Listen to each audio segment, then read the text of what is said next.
CMR shopping mall మన BHEL circle లో మార్చి 20న energetic star Ram Pothineni గారిచే గొప్ప ప్రారంభం. కాకినాడలో చాలా బిజినెసెస్ మీ ఉన్నాయని చెప్పి విన్నా సార్ నేను. అండ్ మీరు రాజకీయాల్లో ఉండడానికి కారణం కూడా మీ బిజినెస్లని, మీ వ్యాపారాలని కాపాడుకోవడానికే. నాకు ఏ వ్యాపారం లేవండి. నాకైతే ఏ వ్యాపారం లేవు. మా తమ్ముడు చేస్తాడు. మా తమ్ముడు చేసిన రైస్ ఎక్స్పోర్ట్ చేస్తాడు, ప్రాన్ ఎక్స్పోర్ట్ చేస్తాడు, అంతే. రైస్ ఎక్స్పోర్ట్ చేస్తారా? రైస్ ఎక్స్పోర్ట్ చేస్తాడు. చాలా అని కాదు, ఇండియాలోనే ఒక మంచి కంపెనీ తమ్ముడిది. అది దానికి రిలేటెడ్గానే ఒక ప్రశ్న అడగబోతున్నాను. చెప్పండి సార్. భారతదేశంలోనే కాకినాడ పోర్టును బియ్యపు ఎగుమతులలో మొదటి స్థానంలో నిలబెట్టాలనే ఒక లక్ష్యంతో మీరు 100 కోట్ల రూపాయల నిధులను తీసుకొచ్చి కాకినాడ పోర్టుని అభివృద్ధి చేస్తున్నారు.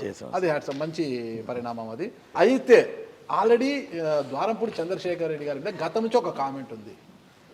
చౌక బియ్యాన్ని కావచ్చు, అక్రమ మార్గంలో బియ్యాన్ని విదేశాలకు ఎగుమతి చేస్తుంటారు, తద్వారా కోట్ల రూపాయలకు పడగలెత్తారు, కోట్ల రూపాయలు పోగేశారు. ఈ డీజిల్ విషయం అయితేనే, మీ బియ్యం విషయంలో అయితే మీ మొదటి నుంచి మీ మీద ఉన్న కామెంట్ అది. పవన్ కళ్యాణ్ గారు కూడా దీన్ని కామెంట్ చేశారనమాట. అంటే ఇప్పుడు పోర్టు ఎగుమతి చేసేది నిజంగా బియ్యం మీద ఉంటే మీరు అక్రమంగా తరలిస్తున్న బియ్యాన్ని సక్రమంగా పోర్టు ద్వారా తరలించాలని ఎగుమతి చేయాలనుకుంటున్నారా? అంటే నిజంగా పోర్టు అభివృద్ధి చేసి భారతదేశంలో బియ్యం ఎగుమతుల్లో నంబర్ 1గా నిలబెట్టాలని ఒక లక్ష్యంతో చేస్తున్నారా? సార్, ఇది పూర్తిగా ఫస్ట్ పవన్ కళ్యాణ్ ఏదైతే మాట్లాడతాడో అదంతా కూడా చంద్రబాబు ఇచ్చే స్క్రిప్ట్. అంతేనా? 100% మీకు స్క్రిప్ట్. చంద్రబాబు నాయుడు ఏదైతే మాట్లాడతాడో దాన్ని నేను చాలాసార్లు ఛాలెంజ్ చేశాను. నీ కులం వాళ్ళు, నీ కులం ఎవరైతే చౌదరీస్ ఉన్నారో నీ కులపు వాళ్ళు కూడా ఇక్కడ ఎక్స్పోర్ట్ చేస్తున్నారు. వాళ్ళు బాగా దగ్గర బంధుత్వం తెలుగుదేశం పార్టీలో ఉన్న కొందరు నాయకులకి. గతంలో నేను పేర్లు చెప్పాను, తర్వాత వచ్చి నేను, సార్ మా పేర్లు చెప్పకండి సార్, మా అమ్మాయిని వాళ్ళకి ఇచ్చుకున్నాను తెలుగుదేశం పార్టీ వాడికి, మా అమ్మాయి అక్కడ ఉంది కూడా బాగోదు సార్ అంటే పేర్లు చెప్పట్లేదు. కానీ గతంలో 2-3 ప్రెస్ మీట్లో ఎవరైతే ఆ చౌదరీస్ ఆయన ఎక్స్పోర్టర్ ఉంటాడో ఆయన చెప్పాను. ఆయన ఇండియాలో 4th లార్జెస్ట్ ఎక్స్పోర్టర్, మేము 8th, మా తమ్ముడు 8th ప్లేస్ అండి. ఒకవేళ మేము చేసామంటే అతను కూడా చేసినట్టే కదా. నువ్వు అతన్ని అడుగు, ఆయన మీ చౌదరీస్ ఆయనే, తెలుగుదేశం పార్టీలో కీలక నేత బంధువు. నువ్వు ఆయన అడిగి ఎక్స్పోర్ట్ ఇక్కడ నుంచి దొంగ రైస్ వెళ్తుందో లేదో ఆయన కనుక్కొని మాట్లాడు, లేకపోతే మర్యాద ఉండదని చెప్పాను చంద్రబాబు నాయుడు. కేవలం కాకినాడ పోర్టు మీద ఒక దుష్ప్రచారం. కాకినాడలో ఉన్నంత ఎక్స్పోర్ట్ చేయడం ఉన్నంత అవకాశాలు ఎక్కడ లేవు సార్. మాది చీపెస్ట్ ఫేర్ ఇక్కడ. మీరు కాండ్లా నుంచి కానీ, వైజాగ్ నుంచి కానీ, కృష్ణపట్నం కానీ రైస్ ఎక్స్పోర్ట్ ఈ 3 దగ్గర నుంచి జరుగుతుంది. ఇక్కడ ఒక టన్నుకి ఎగ్జాంపుల్ ఒక 100 రూపాయలు ఖర్చు అయితే మా కాకినాడలో 30 రూపీస్ ఖర్చు అవుతుంది. కనుక అందరూ కూడా కాకినాడ నుంచి ఎక్స్పోర్ట్ చేయడానికి కారణం అది. ప్లస్ మా దగ్గర ఉన్న అడ్వాంటేజ్ ఏంటంటే యాంకరేజ్ పోర్ట్లో మేము డీప్ వాటర్ పోర్ట్లో రోజుకి 20,000 అంటే 15,000 టన్ను రికార్డ్ అండి అది. అటువంటిది యాంకరేజ్ పోర్ట్లో రోజుకి 20,000 టన్ను చేస్తున్నాం. సో బాచ్ కెపాసిటీ పెరిగినాయి. రోజుకి 20,000 టన్ను ఎక్స్పోర్ట్ అంటే అదే సుమారు 2,000 లారీలు. 2,000 లారీలలో రైస్ మేము హై క్వాంటిటీ ఎక్స్పోర్ట్ అండి. ఒక 5 లారీలో 10 లారీలో దొంగ బియ్యం వచ్చింది అనుకోండి, దీని మీద కాన్సన్ట్రేషన్ చేస్తామా, ఎక్స్పోర్ట్ మీద ఎక్కువ కాన్సన్ట్రేషన్ చేస్తామా? కనుక అది జస్ట్ ఏంటంటే తెలుగుదేశం ప్రభుత్వం ఇంత ఎక్స్పోర్ట్ లేదండి. తెలుగుదేశం ప్రభుత్వం ఎప్పుడు లేదు. జగన్మోహన్ రెడ్డి ప్రభుత్వం వచ్చిన తర్వాత ఇక్కడ అంత ఎక్స్పోర్ట్ జరిగితే కాకినాడ మీద బురద జల్లటం. అందుకే చెప్పాను, ఎప్పుడైతే చంద్రబాబు అలా వాగుతున్నాడో కాకినాడలో ఉన్న అన్ని పోర్ట్ రిలేటెడ్ కంపెనీస్ అంటే అసోసియేషన్లు, హెచ్ఎంఎస్ కానీ, అదే C&F కానీ, ఛాంబర్ కానీ, రైస్ ఎక్స్పోర్ట్ అసోసియేషన్ కానీ అందరూ ఏకదాటి ఖండించారు. నువ్వు కనుక మరలా మా కాకినాడ పోర్టు గురించి ఇలా మాట్లాడితే పోర్ట్ బంద్ చేసి మేము స్ట్రైక్ చేయవలసి వస్తుందని చెప్పారు. కాకినాడలో పోర్టు నాకు తెలిసి ఉండగా రాజశేఖర్ గారు చనిపోయినప్పుడే ఆగిపోయింది. స్వచ్ఛందంగా ఆపేశారు. బాధతో రాజశేఖర్ గారు చనిపోవడంతో బాధతో పోర్టు మొత్తం స్వచ్ఛందంగా ఆపేశారు. అలాగే మరలా స్వచ్ఛందంగా ఆపేయడానికి రెడీ అయ్యారండి అందరూ కూడా. మరి తెలుసుకుని మానేసాడు తెలియదు కానీ 14 సంవత్సరాలు ముఖ్యమంత్రి చేసినాడు కాకినాడ పట్టణంలో నుంచి దొంగ బియ్యాలతో తెలుసుకోలేడండి అతను. అతను నోట్లో వచ్చే ప్రతి మాట కరెక్ట్గా ఉండాలి. పవన్ కళ్యాణ్ గారు కూడా అదే ఆరోపించారు. స్క్రిప్ట్ లోకేష్ గారు ఆరోపణ. పవన్ కళ్యాణ్ ఈరోజు చెప్తున్నాను, బియ్యంలో ఏదైనా 4 రకాల బియ్యం పేరు చెప్పానండి.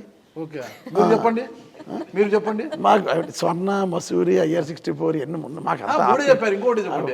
గిద్ద మసూరి ఉంటుంది సార్, ఉంటాయి సార్, అందులో బోండాలు ఉంటాయి, అన్నీ మాకు అన్నీ మామూలు సార్. మా ఫీల్డ్ ఉన్నోళ్ళు మీరు కేరళ పంపించుకుంటాం, ఎక్స్పోర్ట్ అవుతుంటుంది, ఇవన్నీ ఉన్నాయి సార్. సో 20,000 టన్నులు అంటే 20,000 టన్నులు is not a this thing small thing. 2,000 లారీలు పోర్ట్ ఎంత యాక్టివిటీ ఉంటుంది అనుకుంటున్నారు? దాని మీద 10,000 మంది కార్మికులు బతుకుతారు. సో కనుక ఇవన్నీ ఎక్స్పోర్ట్ బాగా అవుతుందని జగన్మోహన్ రెడ్డి దృష్టి తీసుకెళ్తే 94 కోట్లు సెంట్రల్ గవర్నమెంట్ స్టేట్ గవర్నమెంట్ కలిపి 94 కోట్లు ఇచ్చిందని. బ్రిటిషర్స్ టైంలో డెవలప్ చేసిన పోర్ట్ ఇది. మరలా చంద్రబాబు నాయుడు ఉన్నా ఎవడన్నా 2 కోట్లు 3 కోట్లు ఇచ్చేవారు రిపేర్లు కావడానికి తప్ప ఇంత పెద్ద ఎత్తున ఇవ్వలేదు. జగన్మోహన్ రెడ్డి ఇచ్చిన తర్వాత కెనాల్ డీపెనింగ్ కానీ అంటే డ్రెడ్జింగ్ చేసామండి, బెర్త్ కట్టాం, కొత్త బెత్తలు కట్టాం. ఆ ఏరియా పోర్ట్ ఏరియా అంతా కూడా పెద్ద పెద్ద గోతులతో ఉండేది. అన్నీ కూడా బ్రహ్మాండం రోడ్లు వేసాం. ఈరోజు బ్రహ్మాండం డెవలప్ చేసాం పోర్ట్ని. ఈరోజు రైస్ బ్యాన్ ఉంది, ఎక్స్పోర్ట్ బ్యాన్ ఉంది, ఓన్లీ బాయిల్డ్ రైసే చేయాలి. కానీ కొంచెం యాక్టివిటీ తక్కువ ఉంది. కానీ ఈ రోజన్నా ఎప్పుడన్నా Kakinada best place for exporting rice. ఇంతమంది జనం ఉన్నారు కదా, ఈ జనం మధ్యలో ఒక ప్రమాణం చేయగలరా? ఏమండి సార్? టీడీపీ జనసేన వారు ఆరోపించినట్టుగా దొంగ బియ్యానికి ద్వారంపూడి చంద్రశేఖర్ రెడ్డి అనే నాకు ఎలాంటి సంబంధం లేదని ప్రమాణం సార్ చేయగలరా? వీళ్ళందరితో పాటు నా ఇష్టదైవమైన వెంకటేశ్వర స్వామి మీద ప్రమాణం చేస్తాను. చెప్పండి. కాకినాడలో ఎక్స్పోర్ట్ అయ్యే దొంగ రైస్ విషయంలో నాకు ఏ విషయమైన సంబంధం లేదు. ఇంకో విషయం చెప్తున్నా సార్, కాకినాడలో ఎక్స్పోర్ట్ అయ్యే దొంగ బియ్యం అని అన్న కదా సార్, మళ్ళీ పార్టీ అపోజిషన్ వాళ్ళు పట్టుకుంటారు, నువ్వే ఒప్పుకున్నావు కదా దొంగ బియ్యం అని అంటారు. కాకినాడలో అటువంటి జరగట్లేదు సార్.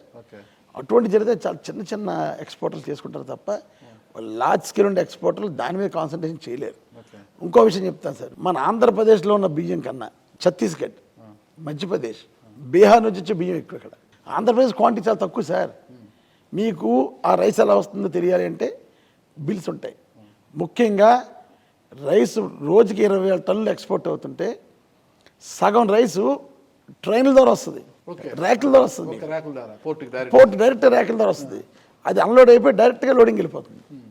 సో ఇక్కడ ఎక్కడ కూడా అటువంటి చాలా మీకు 20,000 టన్ను ఎక్స్పోర్ట్ అంటే సార్ చిన్న విషయం కాదు. అది ఎవరు ముట్టుకాలు చాలా బిజీగా ఉంటాం, ప్రొక్యూర్ చేయడం, ఎక్స్పోర్ట్ చేయడం, ప్రొక్యూర్ చేయడం, ఎక్స్పోర్ట్. ఇందులో మళ్ళీ దొంగ బియ్యం వస్తుందంటే విజిలెన్స్ లేదా, ఏం లేదా, అన్నీ ఉన్నాయి కదా. ఒక లారీ దొంగ బియ్యం తేవాలంటే అక్కడ కాన్సన్ట్రేషన్ అంతా దాని మీద ఉండాలి. దానికంటే ఫేర్ వ్యాపారం చేసుకోవడం బెటర్. సో మీరు ఇచ్చిన ఈ ఎక్స్ప్లెనేషన్లో భాగంగా మీరు ఇంకో మాట కూడా అన్నారు సార్. అంటే చంద్రబాబు గారు రాసిచ్చిన స్క్రిప్ట్ పవన్ కళ్యాణ్ 100%. ఈ మాటను డెఫినెట్లీ కన్సిడర్ చేస్తూ మీరు అన్నారన్న విషయం మేము డెఫినెట్లీ ఈరోజు పవన్ కళ్యాణ్ చంద్రశేఖర్ తిట్టాలి అంటే చంద్రబాబు స్క్రిప్ట్ ఎత్తాడు, స్క్రిప్ట్తో పాటు ప్యాకేజ్ కూడా వస్తుంది. అది కోట అవ్వచ్చు, 2 కోట అవ్వచ్చు, 3 కోట. డెఫినెట్లీ ఇప్పుడు మీరు చెప్తున్న ఈ మాట ప్యాకేజ్తో పాటు స్క్రిప్ట్ తీసుకుని నా మీద దాడి చేయడం మొదలెట్టాడు. డెఫినెట్లీ మీరు చెప్తున్న ఈ మాటని తప్పకుండా అక్కడ కూడా ప్రశ్నిస్తాం, ఎందుకంటే మా ఉద్యోగమే ప్రశ్నించడం కాబట్టి. అండ్ ఇది మీరు అంటుండగా నాకు గుర్తుకొచ్చింది మీరు ఏంటంటే, ప్రశ్నించినప్పుడు నా కోరిక ఒకటే, చంద్రబాబు నాయుడు ఒక్కడే ప్రశ్నించాడు, నువ్వు 14 సంవత్సరాలు ముఖ్యమంత్రి చేసినవాడు, కాకినాడలో దొంగ బియ్యం ఎక్స్పోర్ట్ అవుతుంది ఎందుకు ఎలిగేషన్ చేస్తున్నావు? డెఫినెట్లీ సార్, ఒకవేళ అవుతుందని ఖచ్చితంగా అంటే మొట్టమొదటగా నేను కంపెనీ పేరు చెప్పను, 4th ప్లేస్లో ఉన్నాడు వాళ్ళ చౌదరీసే. థ్యాంక్ యూ, నమస్తే. Thank you sir.